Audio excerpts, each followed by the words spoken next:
আজকে সব স্টুডেন্টদের নিয়ে বাড়িতে একটা ছোটো মোটো পিকনিক হবে, তাই এখানে চিকেন নিতে চলে আসলাম। তারপরে এখানে চিকেন রান্না হলো, চিকেন একটু টেস্ট করেও দেখছিলাম। তারপরে সঙ্গীতা এখানে চালতা আর তেঁতুল দিয়ে একটা চাটনিও বানালো।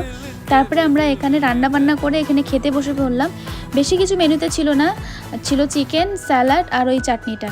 তারপরে খাওয়া দাওয়ার পর সন্ধ্যাবেলা আমরা একটু মজা করছিলাম, নাচানাচি করছিলাম। তো এরকম মজা আমরা করতেই থাকি, তোমরা দেখে থাকবে আমার ভিডিওতে।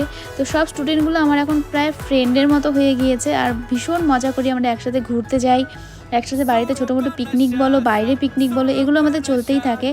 তো এগুলো বেশ ভালো লাগে। মানে জীবনে কিছু পেয়েছি না পেয়েছি, এই একটা বন্ডিং আমরা পেয়েছি। মানে আমার কিছু কিছু স্টুডেন্ট আছে যাদের সাথে আমি এত ফ্রেন্ডলি থাকি, আর ওরাও আমাদের সাথে এত ফ্রেন্ডলি থাকে, মানে বান্ধবীর থেকেও অনেক বেশি।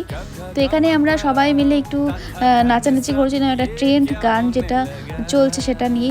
তারপরে আমরা বাইরে গিয়ে আবার খেতে যাই। তো ভিডিওটা ভালো লাগলে প্লিজ লাইক করো।